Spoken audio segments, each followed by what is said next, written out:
and welcome back to The Movies Made Us Do It. Me and Matt are back. How are you, Matt? I am pretty good, sir. How are you? I am well. Merry Christmas to everybody. Hope you had a good Christmas, because this is now post-Christmas. We are recording this the week before New Year, because it's probably easier to do that than, try for next week. So, thought we'd do it now. I was pretty confident. I was like, do you know what? I think my top 5 are set. I don't think it's going to change. So let's do it.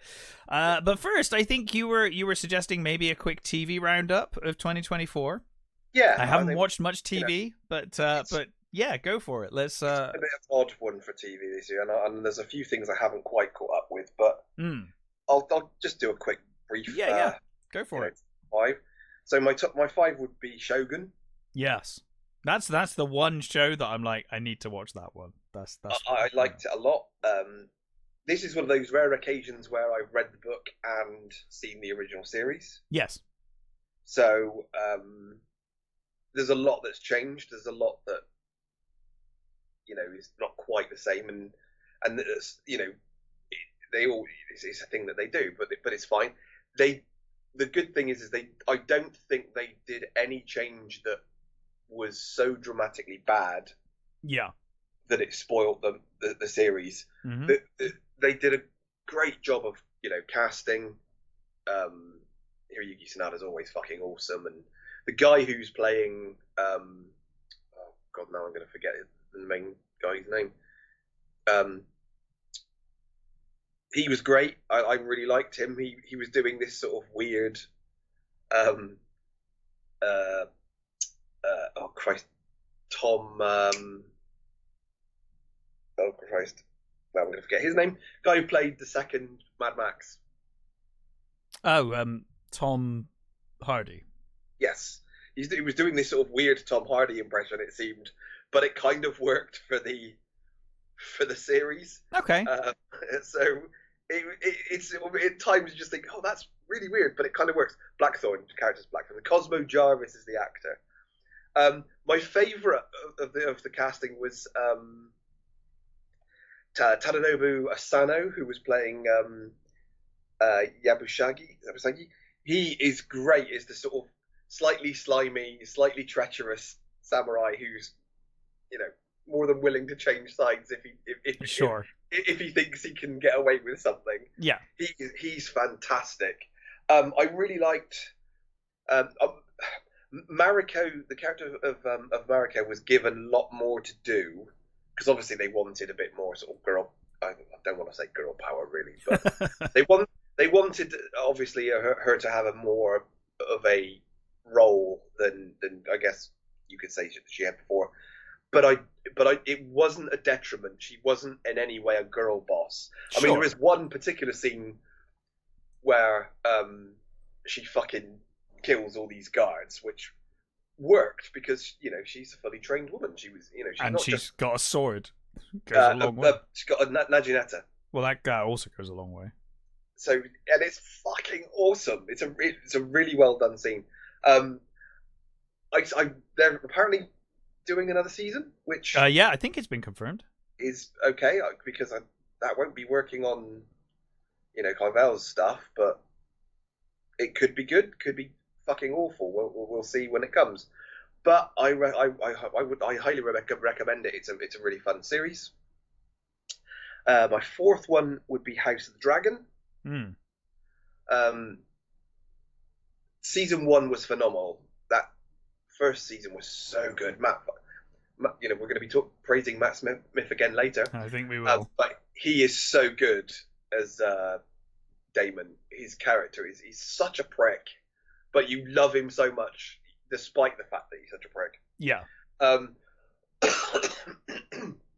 This season got a little bit fucked over, I think, by the writer's strike and all that sort of stuff. Sure. So, yeah. We are in that period, so hopefully season 3 will pick it up, and Yeah, things got a little jiggered round, but there are still some utterly amazing scenes.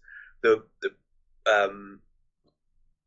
dragon fight in, I can't remember which bloody episode it is, 3 or or 4 with Rhaenyra. I think it's Rhaenyra. It's just so fucking cool. There's just these it's almost like a three dragon fight that right is just amazing, and the way. I mean, we're spoiling things now because it's. I think so. Yeah. The way she goes out is fucking phenomenal. It's like, okay, this is it. This is death. Off we go then. And it's like, oh, that was so beautiful. And I know some people think that she was quite unredeemable because of her actions at the end of the first season. But for me, she almost redeemed herself with her death scene. It was right. And still, I guess a great performance either way, right? So yeah, exactly. I think there's not really a weak. Well, I suppose the woman who plays the worm is a bit dodgy sometimes, but for the most part, all the performances are great. And it's still one of the best series I think of this year. So I'm happy to put it as my number 4. Mm-hmm. Number 3 is The Outer Range. Yes. Which was such a weird little thing. You've got these holes type things, and it's like time things, cowboys, sort of murder, and all these sort of wonderful things in a fucking weird show that again had great performances by Josh Brolin, Imogen Poots, Lily Taylor. The saddest thing is that it was fucking cancelled, so we're never going to get a resolution to it. Sure. But I would still happily recommend it. Is with the caveat that it's not going to be finished. So yeah, that's a pet peeve of mine is watching a show when I know it's cancelled. I'm like, oh. Yeah. It's a lovely, weird little thing that I really enjoyed. Yeah. My number 2 is Yellowstone. Mm-hmm. I luckily during Christmas I managed to get it finished. I adore Yellowstone. It's as people have said, it's just Dallas with gunfights and things, which is sure. I mean that works. It's the last half of the last season. Was quite amusing in some respects because, given the thing that happened between Taylor Sheridan and Kevin Costner, that they're a big falling out. The season this bit part of the season starts with them killing off Kevin Costner, and making it look like he killed himself. So you're like, oh fucking hell, that's a bit rough. But then they sort of, they redeem his character. It's okay. It was just, it's not real. He didn't kill himself. He was murdered. So like, but of course he's not in the, he's not in the final thing. But yeah, everything is. What I loved about it is everything's wrapped up well. I think, well, certainly I thought so. They didn't, which was my biggest fear, kill off Beth. Who is my favourite character. She's a psychopath, and I absolutely adore her. They did a really good job of rightly ending Jamie. I like the way that they dealt with how the sort of the ranch ended, and how what they did to keep it as it is. And where the main protagonists ended up afterwards all felt deserved. It all felt very for me well done. I really liked it a lot. It's a really good series, and I'm glad it got a really good ending. I did hear a rumor that they're gonna maybe do a Beth and Rip series, which I would definitely watch. I'm not sure it's needed, even though Beth and Rip are two of my favourite characters. It's not needed, but I would watch it. It just, I think they're probably better to leave these characters alone now. but we'll see. I think it's made Yeah. too much money and people love it too much for them. I think to not do anything else with it. Um, the 1923, I think it is. Season 2 hasn't come out yet, I don't think, but we're still waiting for that. So they're still going to be doing, the earlier stuff. But we'll see how that goes. Yeah, love the ending. I thought it was very all deserved. Yeah. And my number one would be The Gentleman. Mm-hmm. Guy Ritchie series was just fucking brilliant. Which I'm glad about, because I have said before, I find Guy Ritchie incredibly hit and miss these days. Yeah. He's a very odd thing. He has had some real duds in the sort of last couple of years, but he's also had some real triumphs. And no, absolutely. That's what I mean. He genuinely hit and miss. Yeah, this is it's such a fucking brilliant show. There's like it's your typical over the top Guy Ritchie stuff. Yes, but that's what you're signing up for. So yeah, and it's well done. It's really fun. It's just everything you'd expect from a Guy Ritchie, a well-made Guy Ritchie thing, and it works so well, and I can't wait for the next season. Yeah. This one was going to be in my top 10, and as soon as I saw it, it's like, yeah, top 5. That's definitely there. It's going to be hard to beat this for the rest of the year, to be honest. And sure. It turned out to be true. So yeah, that's my number one. I absolutely loved it. Theo James is great. Kea Scodelario is great. It's all just really mental fun. Love it. Yeah, cool. Well, I didn't watch much TV. If I had a favorite, it would undoubtedly be The Penguin. I think was probably the most well-made show I've watched in a long time. Absolutely fantastic cast. Obviously Colin Farrell, fantastic as Oz. Kristen Milotti as Sophia is amazing. Renzi Filiz as Vic. Just a top to bottom incredible cast. A show that definitely didn't need Batman, and I was thankful he didn't show up. Really, really good show. But yeah, I don't really watch much TV. That one I didn't expect to get past an episode, to be honest, but I watched all of it, so that says something. Because I had no intention of watching all of that. But yeah, really good show. I've heard nothing but good things about it, but I still have no desire to see it. No, neither did I until I watched the first episode. And then I was like, oh, okay, guess I am watching this. I guess some credit would go to the Terminator Zero for not being a complete shit show, which is normal for Terminator. Quite remarkable that they managed to do something that wasn't entirely terrible. And then not a TV show, but an honorable mention of such. If I had a favorite documentary of this year, I think The Remarkable Life of Ibelin was tremendous. The story of the Norwegian gamer with degenerative muscle disease. Netflix series, not series, a Netflix documentary.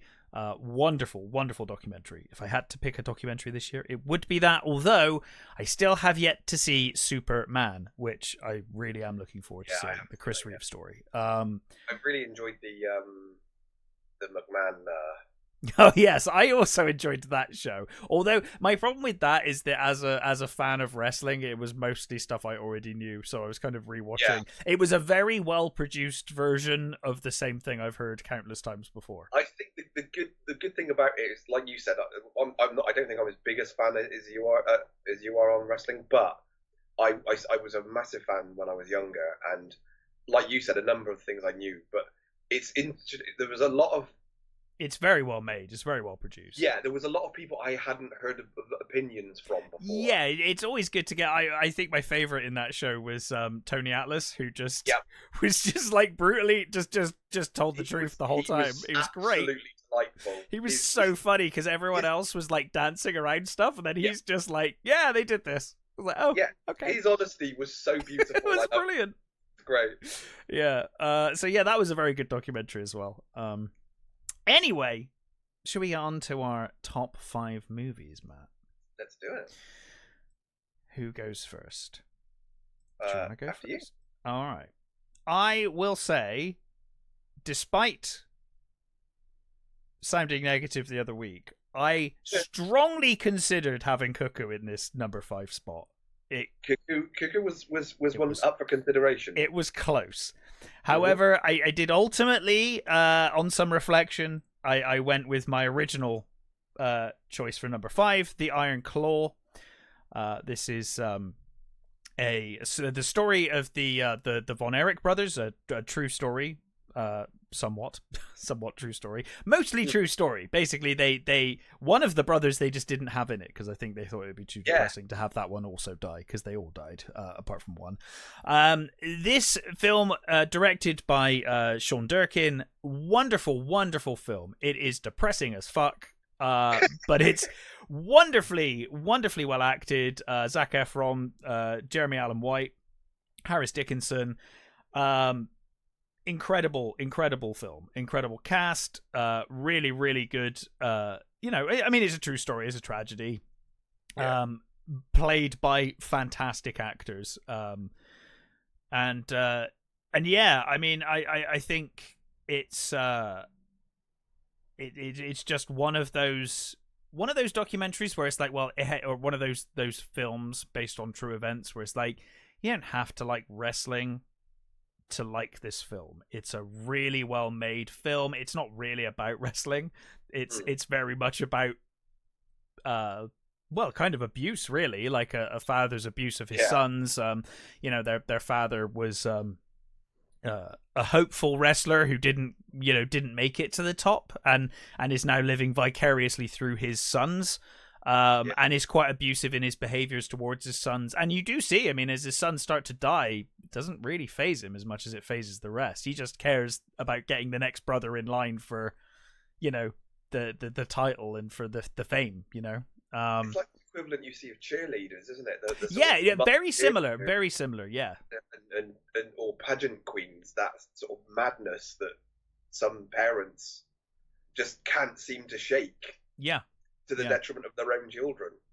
But yeah, it was a wonderful a wonderful film about that time period as well, early 80s, which is always fun to revisit. That kind of heyday of wrestling, pre and then post explosion of wrestling with the ultimately the WWF kind of coming in.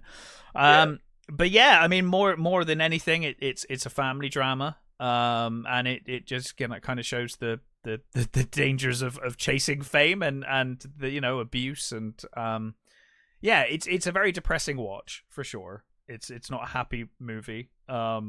It tries for a somewhat happy ending, but obviously it tries its best. But yeah, I thought the Iron Claw was fantastic. I still haven't seen it, but the thing that always sort of like slightly makes me chuckle is that how good Zac Efron is actually. He's one of those people that you never would have thought years ago that he would end up being the actor he is. I agree 100%. As a Disney kid, sort of, that sort of, and not just Disney kid. He was in some real shit, like proper crap.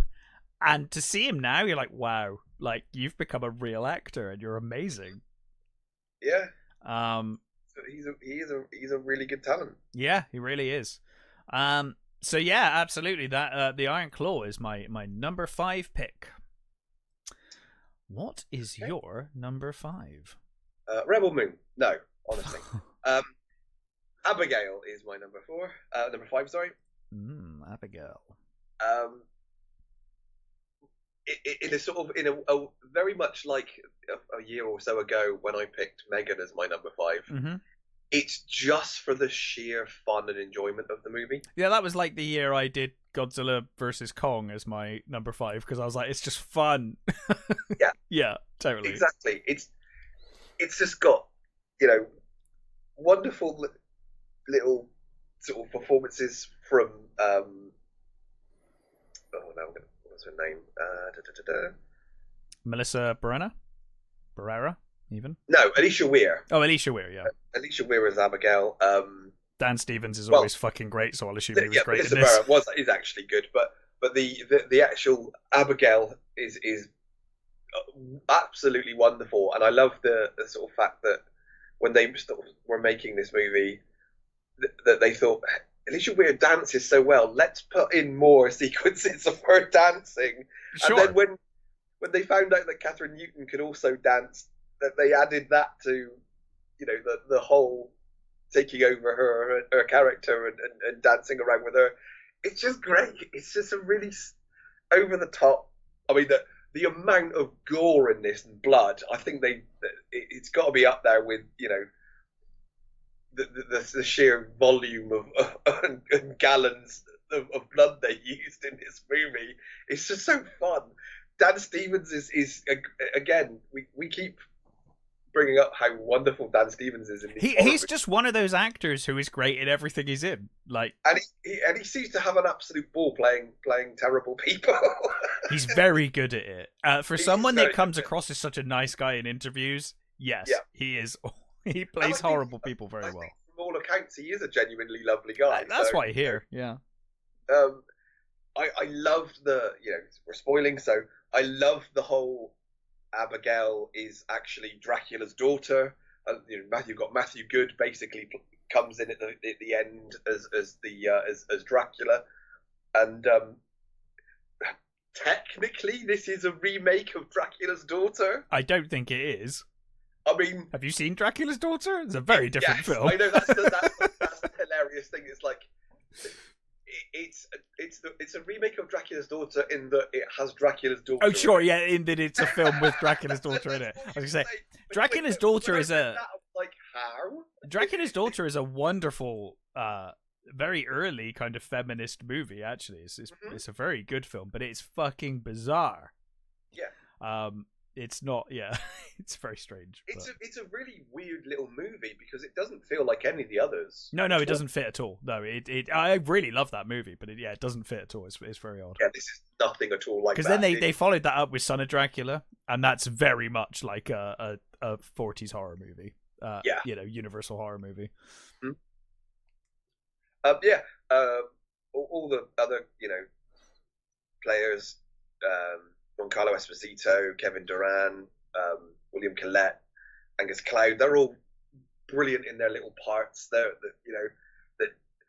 There's just so many really cool little scenes. I love the whole the scene where Joey reads them all. Have you seen it? Not yet. No, it was one I was hoping to watch ahead of this, but obviously, didn't. There's just such a wonderful scene where she, because they're all criminals. They've kidnapped Abigail. Yeah, I understand the basic plot. Yeah, and they're not supposed to know who each other are. They've got code names and stuff like that. And she reads who they are. She can look at them and she can tell you what everything, and she does it brilliantly. And then it comes back to completely bite them in the ass. It's fucking hilarious and it's brilliant. It's a genuinely funny, genuinely gross horror movie that it's so up over the top, so fun. And I like, the directors had previously done, I think was it Ready or Not? Okay, I quite enjoyed Ready or Not. That was also a fun movie. Yeah, and I think they did the last couple of Scream movies, which, fine. I haven't seen them, but I hated the one before last. I know last. you hated them, but I hated the one before last so much I haven't even watched the latest one. I just refused that. They also did Southbound, which I thought was quite good. I don't think I've seen Southbound. So, I thought they did a thoroughly good job here, and I really love this movie. It's just over the top fun. And how much I love vampire movies, and this is just a really good one. Yeah. Well, no, absolutely. Yeah, it's one I was hoping to watch. But yeah, didn't get time, unfortunately. I will, though. I think our top fives, I'm like, I will watch all of these, Yeah. The top fives I will watch if I haven't. So on to number 4, and my number 4 is Longlegs. Directed by Osgood Perkins. I loved this movie. I think we both loved this movie, right? Yeah. Yeah.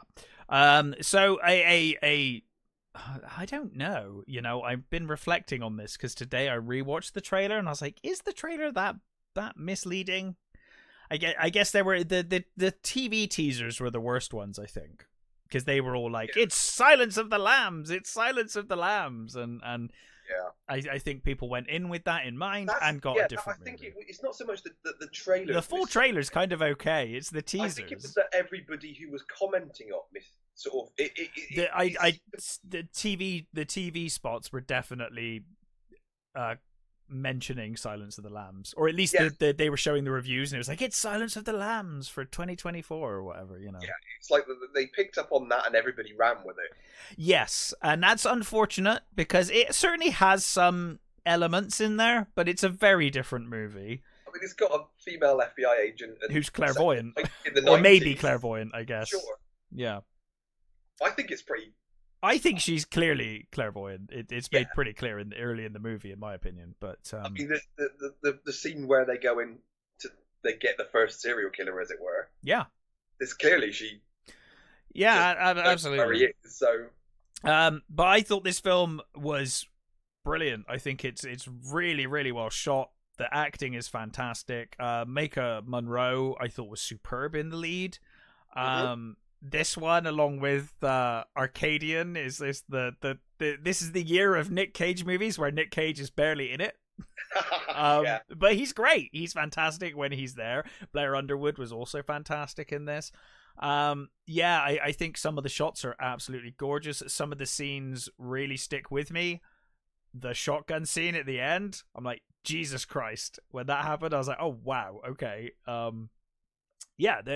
I thought this film was fantastic. Really fun. A really fun horror thriller with a supernatural edge.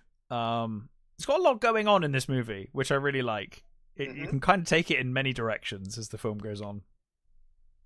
Yeah, this was certainly under consideration on my top 5. There is some wonderful scenes, just really lovely quiet scenes with her. Yes. Just sort of sat at desks and reading things, and our you know, I know what your number 1 and number 2 is because it's the same as my number 1 and number 2. I just don't know what order it's in, but one of them is exactly this, right? It's exactly this.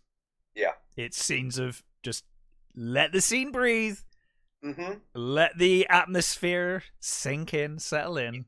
You've got an amazing actor in front of you. Just let it go.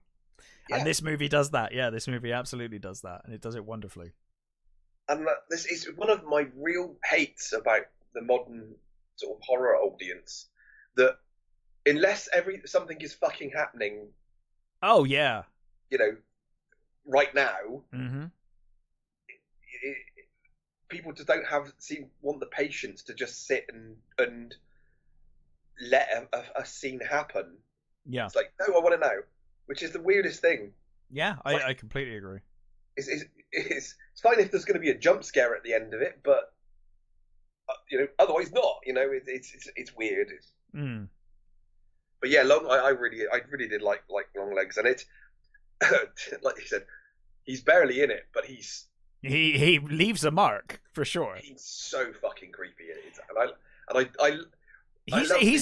you're right, he's extremely memorable for as little as he's in it, and not just like, oh, it's Nick Cage, but the character is very memorable. He's very weird and very creepy. And I think this also felt like one of those characters that he played that I don't think he would want to ever do again. No, I think it's a one and done and fantastic. Yeah, leave it there. Because I think he really disliked this character. But yeah, I really like this film too. It was certainly under consideration. Yeah, so that's my number 4. What is your number 4?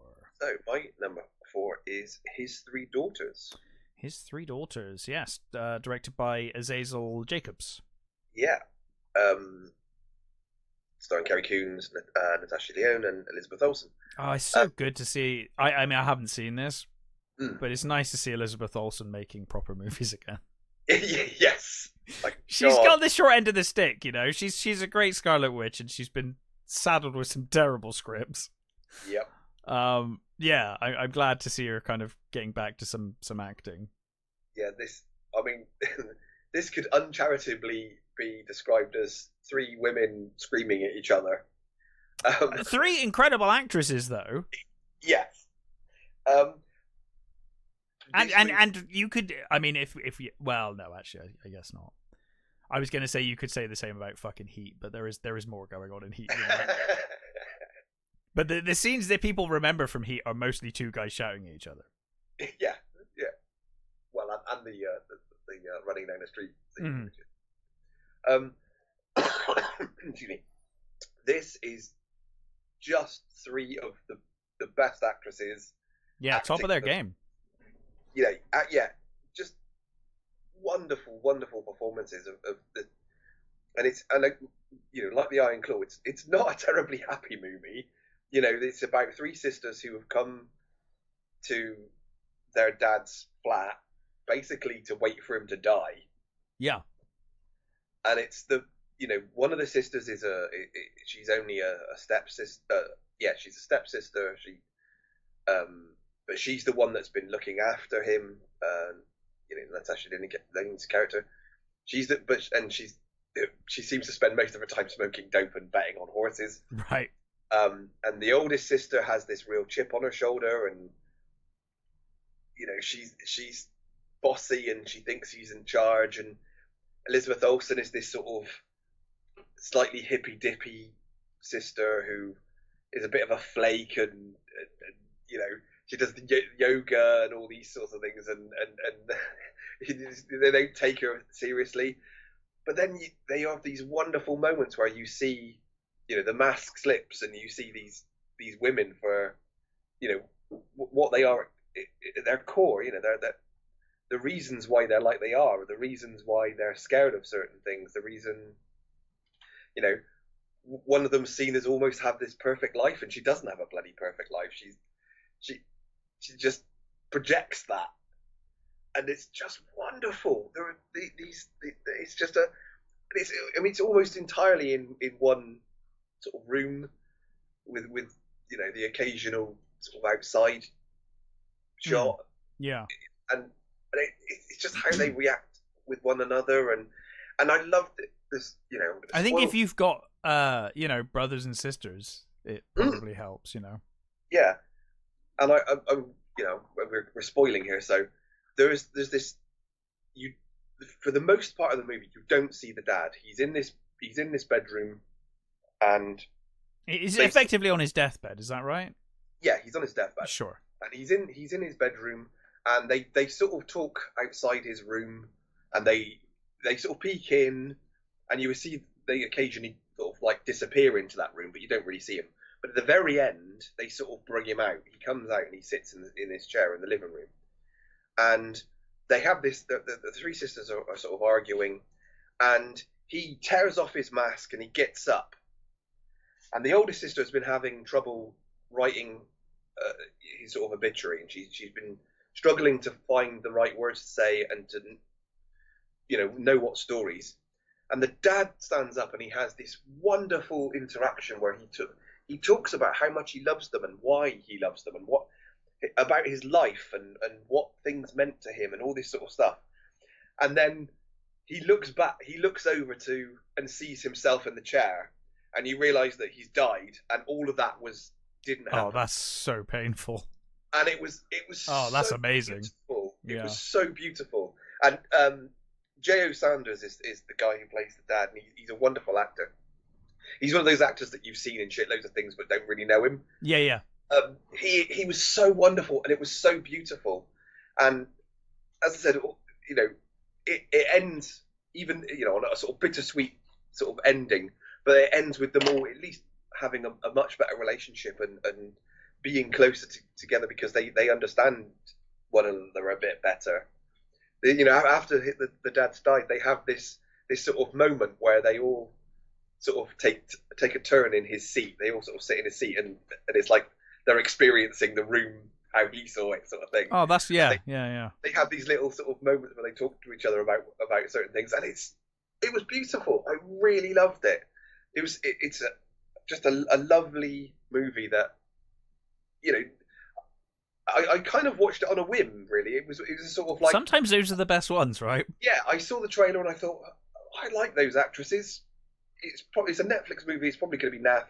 I'll give it a go. And I was so surprised. Like halfway through, I was like, oh god, no, actually, this is a really good fucking movie. Yeah. Yeah, so that's my that's my number 4. Cool. Well, my number 3, I'm not going to spend too much time on because I literally reviewed it last week. Juror number 2 is my number 3 movie.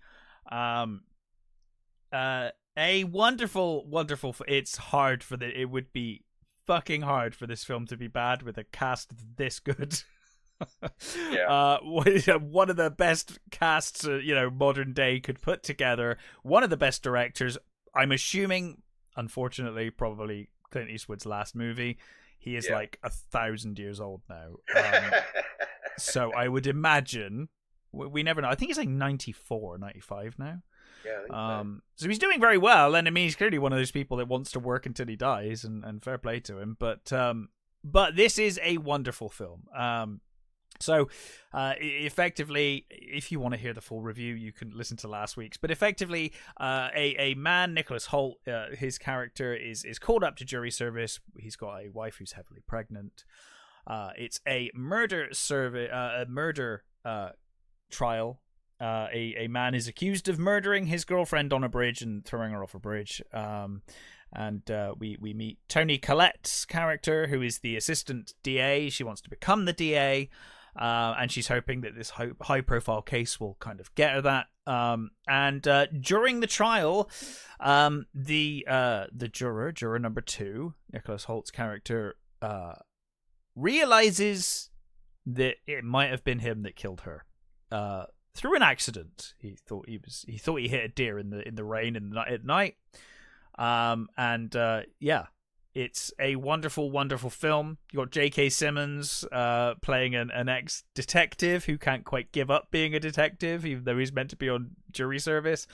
A wonderful film, wonderfully directed. Clint Eastwood is I think one of the best directors we've got still alive, and I mean, if this is his final film, he's gone out on an absolute banger, as far as I'm concerned. I love a good courtroom drama.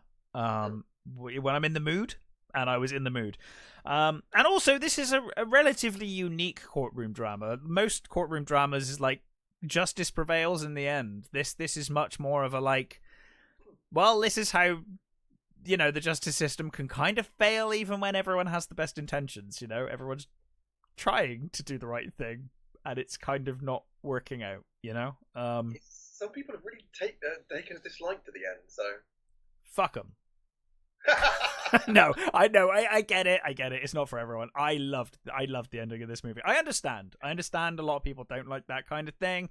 They don't like things not being tied up. I thought the ending was perfect, but I totally understand why people don't. For me though, I loved it, and I didn't get a chance to see that one, so it might have been on my list had I seen it, but I've heard nothing, mostly good stuff for it, and I think I'm going to like it when I do see it. Yeah, I'd be curious to see what you think of it when you've seen it. I think you'll like it, but I thoroughly love this movie. But yeah, I totally understand if people didn't like the ending. I get it. We'll say no more because there's a full review literally in the last episode. But yes, juror number 2. What is your number 3? My number 3 is The Promised Land. And this is a movie that I planned to watch, but didn't. Yeah. So this technically came out in a year ago. But we have this problem because, I mean, over here, Iron Claw was this year. I'm pretty sure it was 2023 in the States and elsewhere. Starbaker, I think his town is 2023. We got it this year. I don't know. They're all over the place. Yeah, there's a big gap in release for some of these, but so. Promised Land, directed by I'm going to butcher this. Nicolas Arcel, starring Mads Mikkelsen, Amanda Collin, and Adele Helen. This is a period piece. Mid 18th century, according to the Yeah, synopsis. it's an 18th century Danish story, which is mostly true. I think they sort of embellish certain bits, but it's about an old soldier who decides he's going to cultivate the wilds of the Jutland wilds that most people say can't be cultivated. And he sort of goes out there and to sort of prove them wrong. And initially he's seen as a joke. The court don't want to give him any money, and they don't want him to do it. And he basically says, "Look, I don't need any money. I just want to, go out there with the crown's permission." Yeah. And in doing so, he incurs the wrath of the landowner, this rich prick, who is just a monster. I mean, almost comically, over the top villain, but really well done. And it's just this sort of struggle for him. It's just a sort of struggle for survival, and he gets servants, and he has this gypsy girl that he sort of adopts. And I said in the when I reviewed the movie that there's a lot of reviews for this were real sort of Matt Nicholson doesn't do anything in this movie. Nothing really happens, and it absolutely infuriates me, because you just think, what fucking were they watching? Yeah. He doesn't need to say anything. You can tell what he's feeling by the way he's stood. He's an extremely accomplished actor. Yeah, if you're not picking up on the subtleties... Acting isn't just talking, guys. Yeah, it's facial expressions, it's movements, and the idea that his character doesn't grow at all is ridiculous. There are these utterly wonderful and heartbreaking moments where the sort of he spent all this time, doing his best to cultivate this horrible place, which has a strange beauty. I mean, this whole movie is absolutely beautiful, but it's flat and barren and sort of pretty appalling. And this gypsy girl that he sort of adopted, when they eventually get settlers to come, they're all like, "Oh my god, that's bad luck. It's evil. You can't have that here." And he has to make this decision whether to let these people settle here and do what exactly he's there to do, build a settlement with people, or to say, "Fuck you, this is technically my daughter, I'm not fucking giving her up." Yeah. And he does, he gives her up. Wow. He sends her to this convent, and it's absolutely fucking heartbreaking. And you can see that he just doesn't want to do it, and he takes her, he gives her away. And, as I said, we're spoiling things here because he does get her back, and it's so beautiful when he does. And it's a movie of every time something nice happens, something worse happens straight away. Yeah. And it's just wonderful. The stuff that the bad guy does to Simon Benebjerg, I think is the actor's name. He is utterly awful, but sort of also brilliant. And Amanda Collins is this sort of servant who kind of becomes his sort of wife, if you like. It's all wonderful and beautiful and heartbreaking and infuriating as well. And I utterly adored it. It's such a great movie, and it's proof that you can still do period pieces without having to shove modern bloody things in them and modern ideas and modern things. It's just a wonderful period piece that's amazingly done, and I absolutely loved it. So that's my number 3. It was one I was planning to watch the last couple of days, but obviously I was unable to. It looks fantastic. So yeah, absolutely. So now we come to the awkward numbers 2 and 1. I will honestly say, I picked my number 1 because I know it's the same as your number 2 and 1. I know it is. I'll be very surprised if it ain't. I have a feeling that our ones and our twos are the other way round. They might be. Honestly, though, I couldn't pick. I genuinely couldn't pick. Yeah. So I did. The only reason I did it the other way around is because I was like, right, okay, I need to pick. Like minutes before we started this, I was like, I need to pick one. And the one I picked was like, okay, this one has like stuck with me a little bit more. That's the only reason. Both of these films are fucking number 1 contenders. They're like, if there could be 2 number 1s this year, for probably the first year since we've done this show, I genuinely feel like both of these films are fucking brilliant, and they're completely different, but they're brilliant in their own way. They're kind of polar opposites, but they're kind of brilliant in their own way. I think my number 1, I got to that conclusion on pure atmosphere alone. Okay, I know what your number 1 is. So in that case, I'll do my number 1, which is your number 2. Yeah. If I'm right. Okay. And we'll come back to my number 2. Yeah. My number 1, by a fucking hair, is The Substance. Yeah.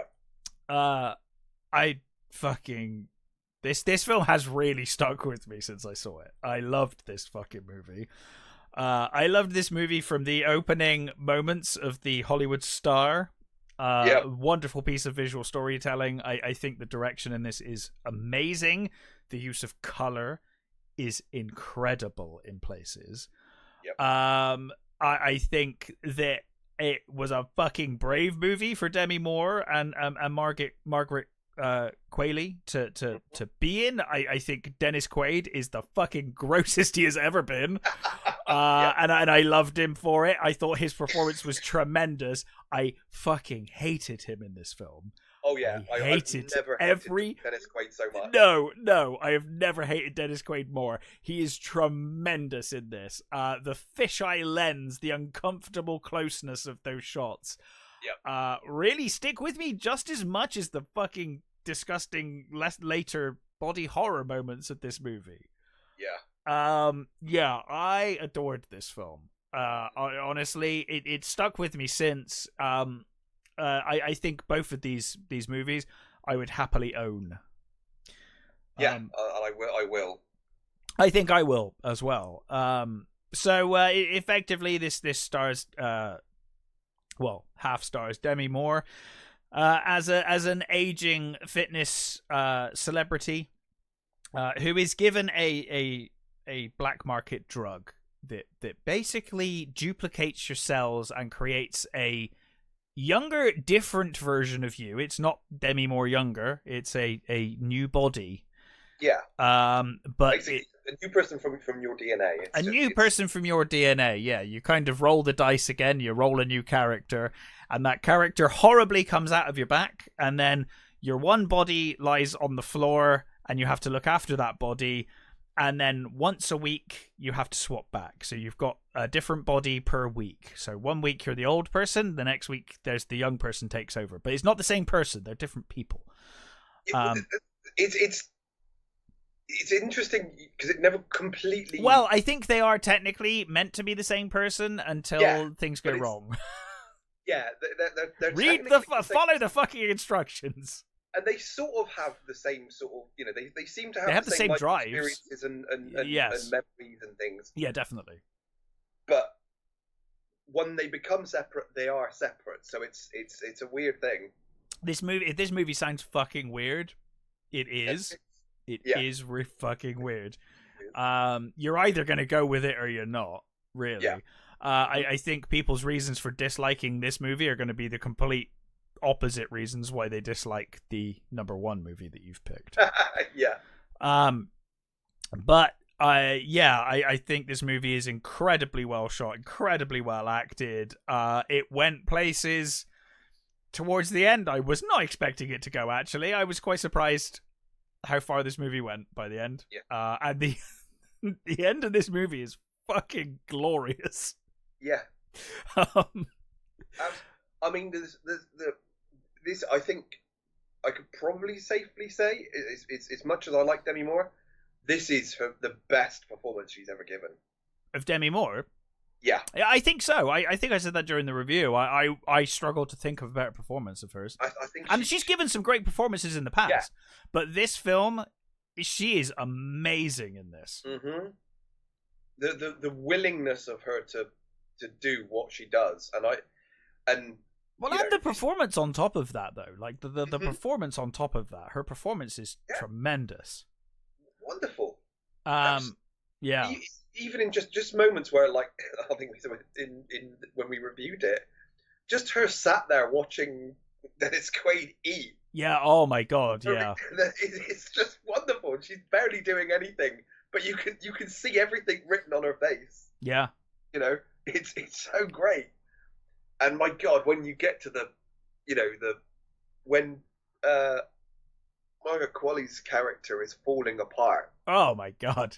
You know, and her teeth are falling out, and she's desperately trying to hide, you know, these things from this.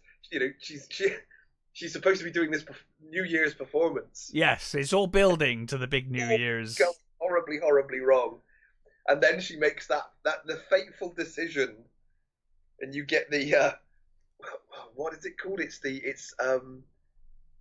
Elizabeth Sue, or was it Sue Elizabeth? The creature at the end. Yeah. Oh my God! It's it has to be seen to be believed. This film. Yeah. It's definitely one of the weirdest movies I've seen this year, but it is fucking excellent. I adored this film. I adored both of these films. I really, honestly, like, in this moment, I'm like, your number one could be my number one just as easily. Like, I'm completely torn. This is the first time this has ever happened. I've always had a distinctive first, second. This is the first year where I'm like, genuinely. Yeah. And last year, I was saying before the show, I think last year it was like Godzilla -1, and then a huge gap before number 2. And this year they're all very good. The top 5 are all top tier movies, but these two, Jesus, they're completely interchangeable for me. But yeah, I highly, highly recommend The Substance. It's my favorite film of the year. The body horror at the end, the creature is just so fucking amazing. And everything leading up to it is amazing, you know? I love the idea that she's made up of all of the things that people obsess about. Yes. It's just, she's just a collection of parts. Just a mass of everything, yeah. Yeah. And it's just that, you know, she's still deluding herself that she's beautiful. It's wonderful. And I love the whole full circle thing at the end, you know, when it comes back to the star and stuff. Yes, getting back to the star was brilliant. It's so over the top, and so like I said, it's the opposite of the other movie. It's the complete opposite of the other movie. Yeah. I mean, it's one of those movies that I want everybody to see. Me too. I want everybody to see both of these films and realize this is not a double act. This is not this is not two movies that go well together. No. At all. But you should see both. I really wanted my wife to see it, and she just refuses. She saw the trailer and she was like, "No." Fair enough. That. I can't blame her. Didn't you say she came in at the worst possible moment as well? See what? Sorry. Didn't you say she came in at the worst possible moment when you were watching this? I was watching it, and she came into the room right near the end, and it's like, yeah, you just come in the worst possible moment of this movie, and she was like, what the fuck is that? Yeah. Like, I can't really explain it without you watching the movie. You would need to watch like a good hour and a half of movie before I could explain this to you. Yeah. I mean, even saying the events of this movie out loud sounds fucking bizarre. Because it is a bizarre movie, but wonderful. A really, really, really wonderful movie. Yeah, disgusting and wonderful. Yeah, it's. I mean, if you don't like body horror, then stay the fuck away from this movie. Oh, for sure. If nudity, body horror, gore, are any things that bother you, do Yeah, not watch this film. this is not the movie for you. Or if you dislike Dennis Quaid pissing or eating in your face. Yeah. But anyway, yeah, The Substance, a wonderful film. But as I said, I honestly couldn't pick, so I'm happy to go with the next film. Mm. Your number one choice could easily be my number one choice. Starve Acre.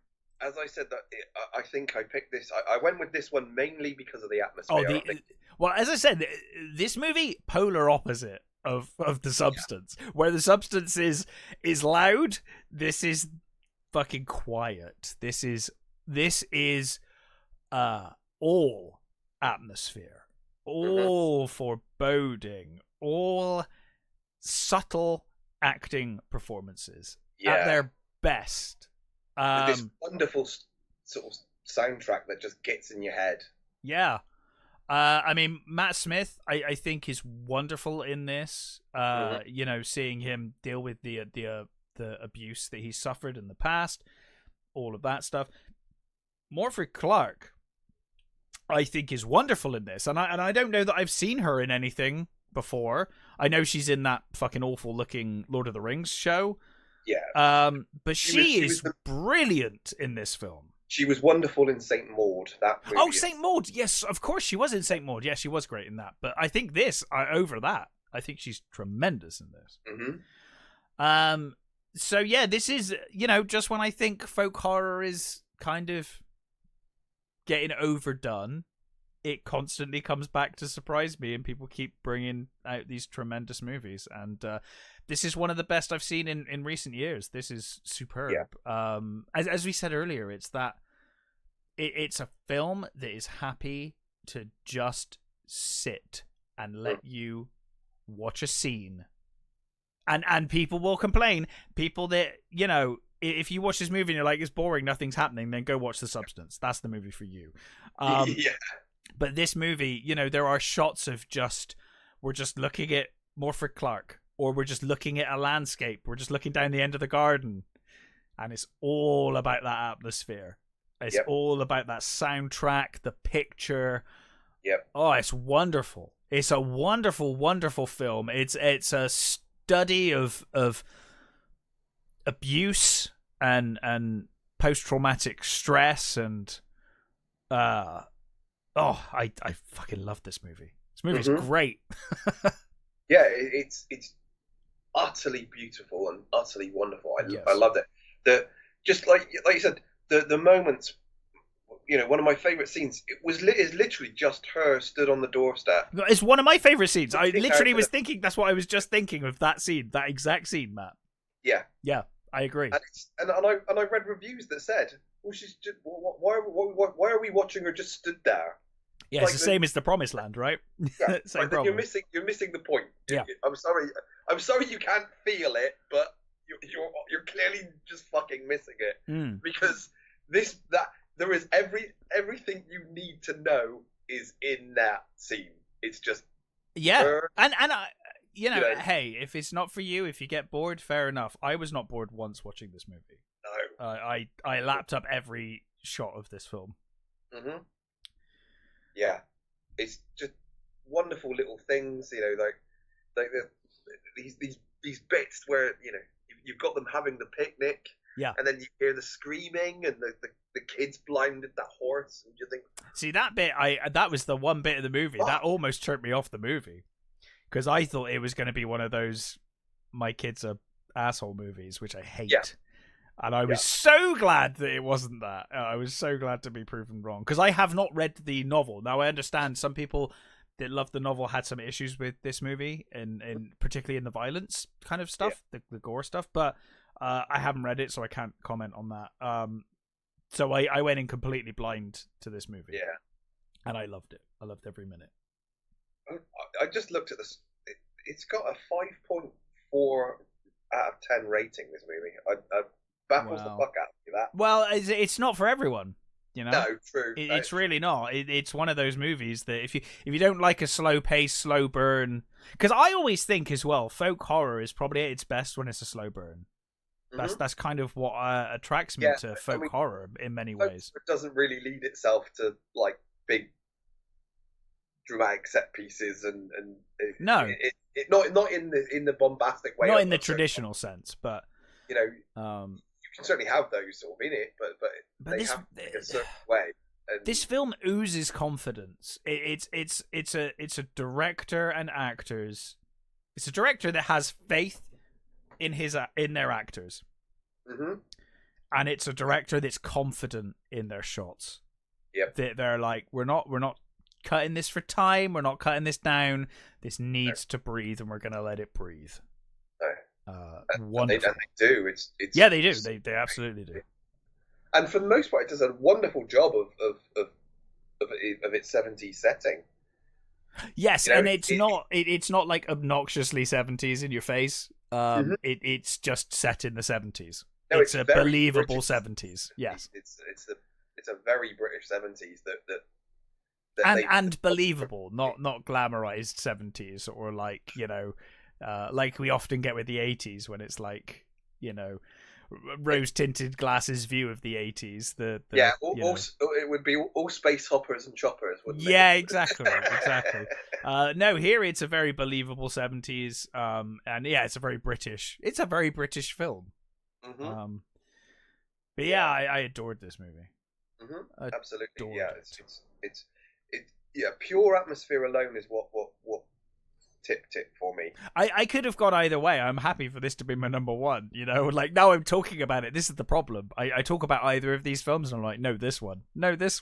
They're both amazing for completely opposite reasons. They're both amazing.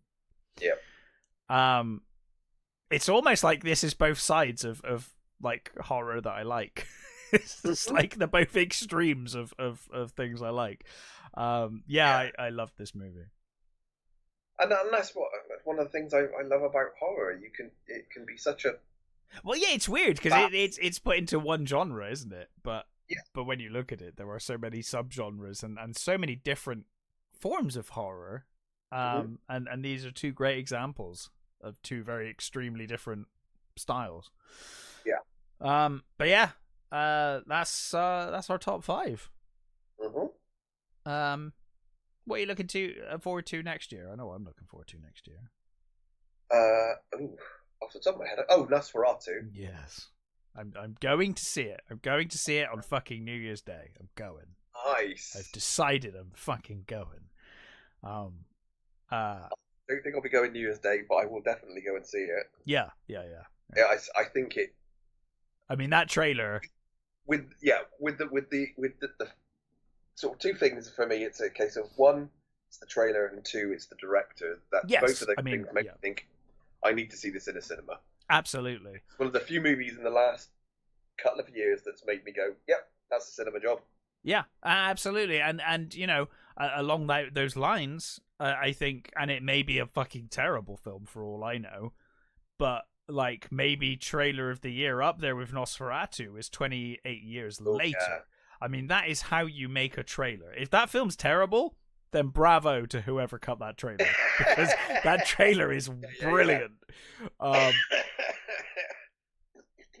Really, really impressive. It's gonna be that thing. I still have. I'd like to see The Heretic. Yes, me too. Actually, I think that's technically this year, isn't it? It is. Yeah. So, but I think it's going to be a good one. I don't know. Honestly, there's nothing that jumps out at me that I know is coming next year. But that was the same with this year, actually. So I'm hoping next year is going to be this an amazing year has one. been a bit weird. It's not been. I remember in like June, I was movies, like, I'm going to struggle. I'm going to really struggle this year. But the last 6 months really picked it up. Like, really picked it up.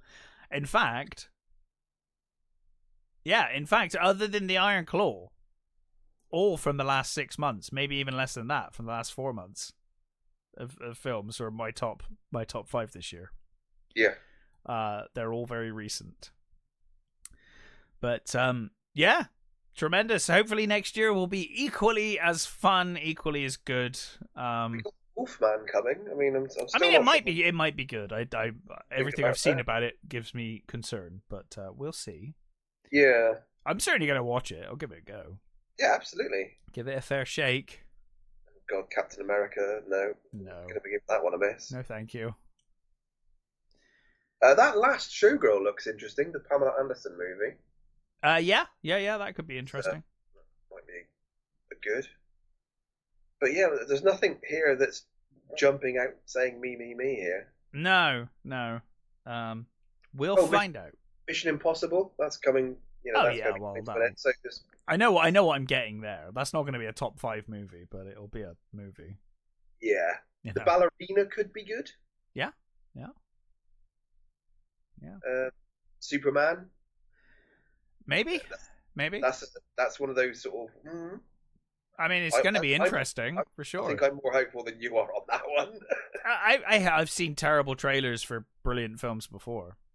Could be totally wrong, Speaking of, not sure Tron 3. Well, you're not going to like that. No. You know who that stars. Yeah, I do. That will be unlikely for you to like that, but I also have very big concerns. Although, recent casting has made me feel a little more hopeful, but still, it's Disney. I don't really have much faith at the moment. We'll see.